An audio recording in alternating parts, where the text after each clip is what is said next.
Need more money, connections, associations, and what you would call a relaxed mind? Have you ever wondered why some folks are regarded as high flyers and successful people with results to show? You know the names. It's been found out that the difference between these high flyers and successful people is mindsets and how they think. Welcome to Baseline Beats with Benga. Here is this week's episode.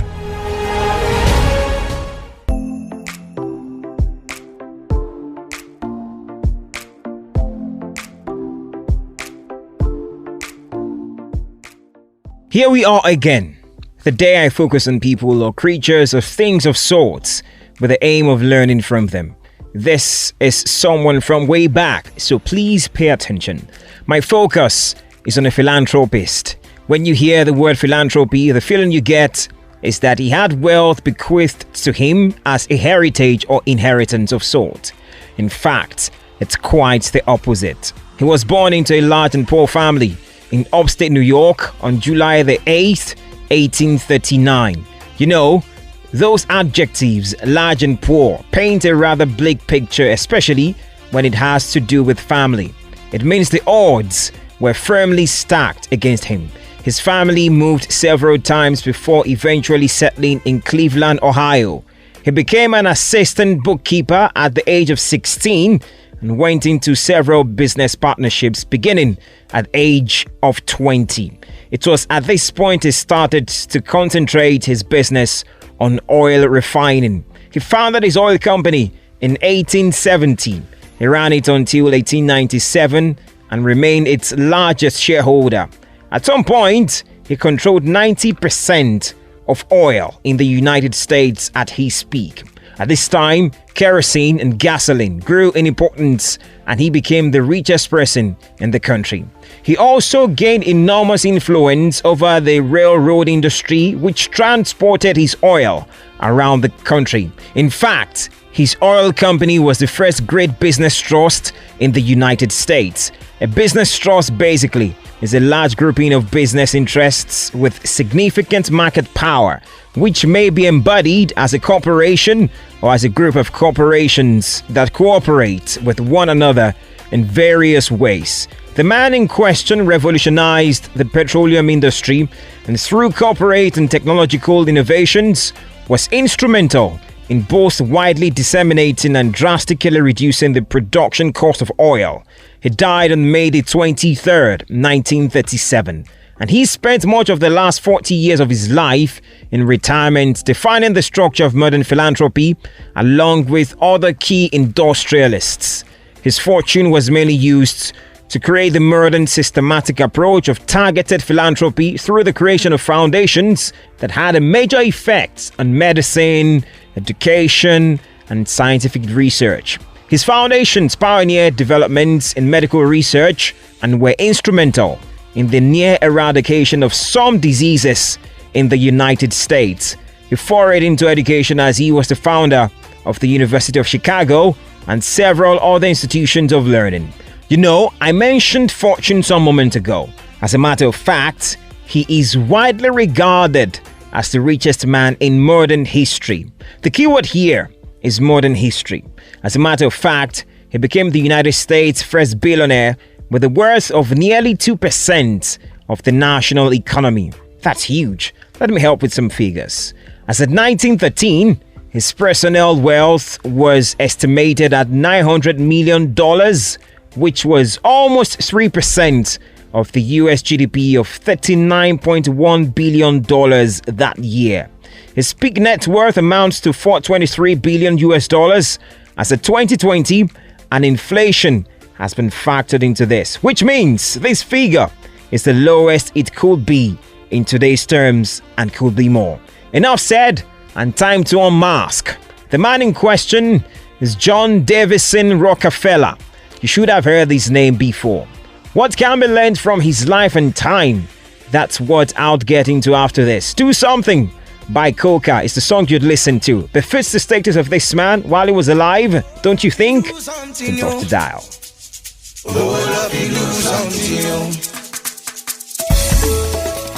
They call me Mr. Coca, Mr. Do Something, yo. Oh, love him do something, yo. Oh, love him do something, yo. Oh, love him do something, yo. Oh, love him do something, yo. Oh, fella, Malay. Oh, fella, Shamba. Hey, oh, love him do something, yo. Yeah, oh, fella, Moto. I shot you, come on. Oh, love him do something, yo. Yeah, money, baby. Oh, love him do something, yo. Yeah, bang, baby.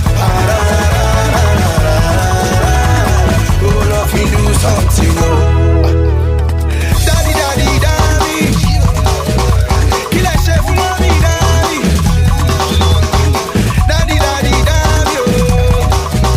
Kill that shit for mommy, daddy.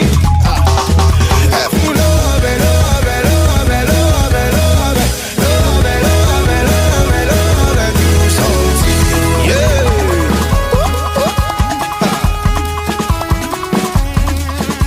Yeah, oh, fella, jaye. La le Friday, oh, big mama, oh, fella, jaye. La le Friday, oh, ori olop. One she stop and search.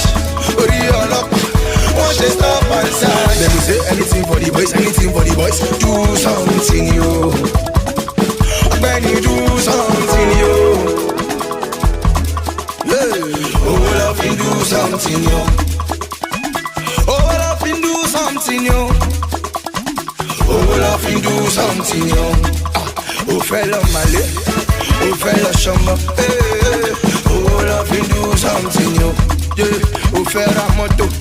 I shot you, come on. Oh, love him do something, yo. Yeah, money, baby. Oh, love him do something, yo. Yeah, bang, baby. Oh, love him do something, yo. To balo, balo, balo. You can do what you like, you can do what you wanna. Only say what you want, push it in the Ghana. They can say what they want, let them say what they wanna. To the pay, walk more, come to shell it. Walk more, come to shell it. Money change many things, money turn some lives around. Walk more, come to shell it, shell it, shell it, shell it. Fella, Malay. Oh, fella, Shamba. Hey, oh, love him do something, yo. Yeah, oh, fella, Moto. I shot you, come on. Oh, love him do something, yo. Yeah, money, baby. Oh, love him do something, yo. Yeah, man, baby. Oh, love him do something, yo. Thanks for staying here. I'm looking at the life and times of John D. Rockefeller today. I didn't forget my manners. I am Binga. What did Rockefeller exemplify while he was alive that we can learn from? Let's dig in. Number 1, be clear about your goals. How do you even know you have achieved something you are not clear about?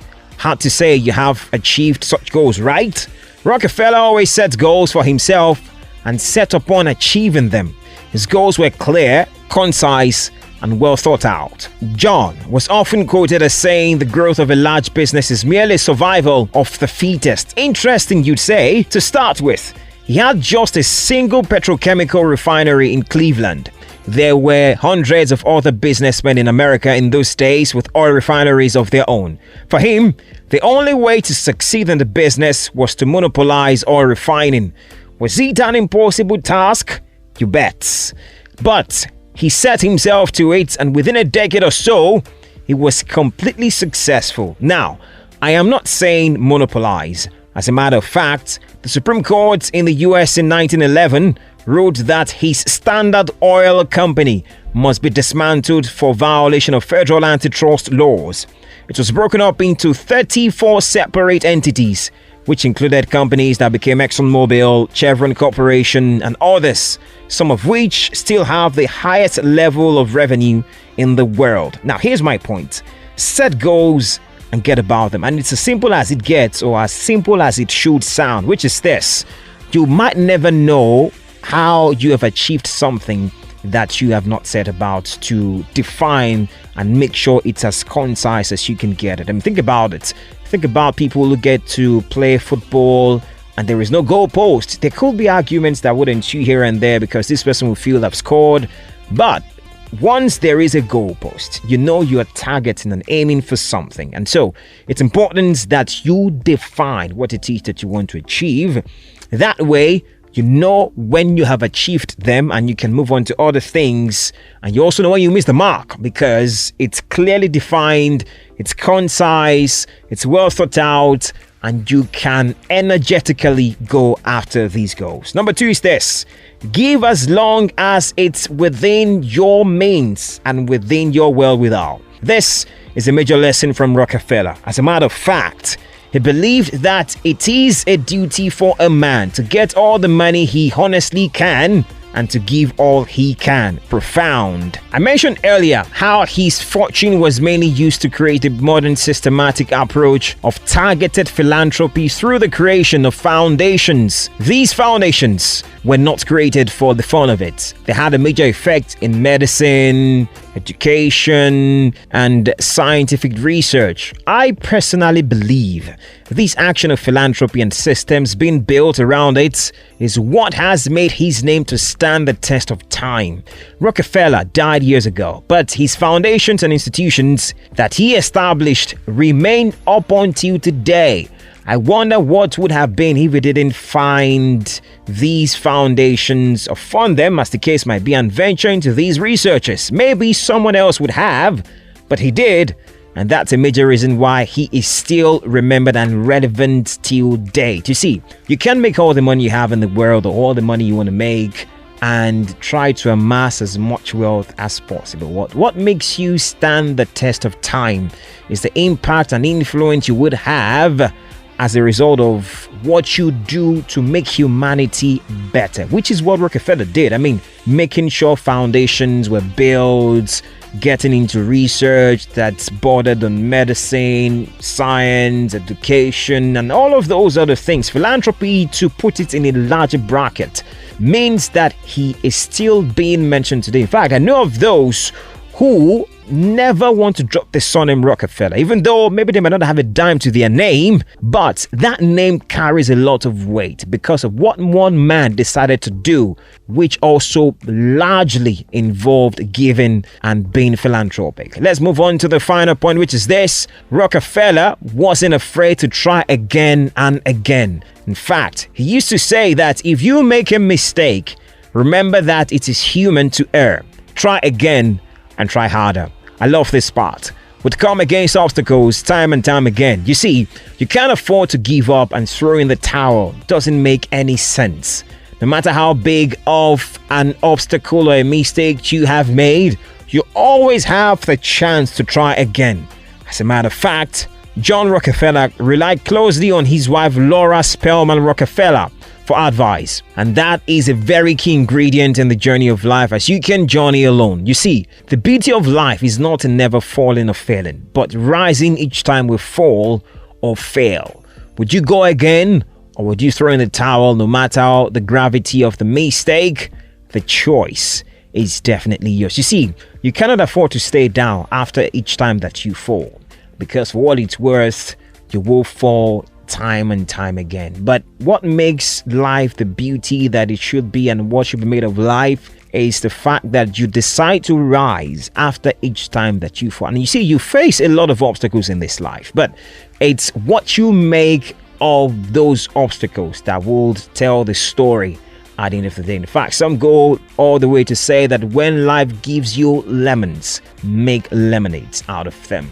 Whatever it is that is thrown at you, whatever obstacle it is that you come across, it's important not to stay down. It's important to ensure that you get up on your feet and go at it again and try harder. That's it for today. Reach me via socials at Ben_Lugbenga for feedback and concerns you might have. I love it when I'm reached. Have a beautiful day ahead. They call me Mr. Coca, Mr. Do something, yo.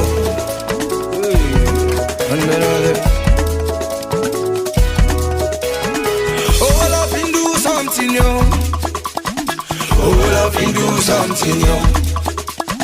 Oh, love and do something, yo. Oh, love and do something, yo.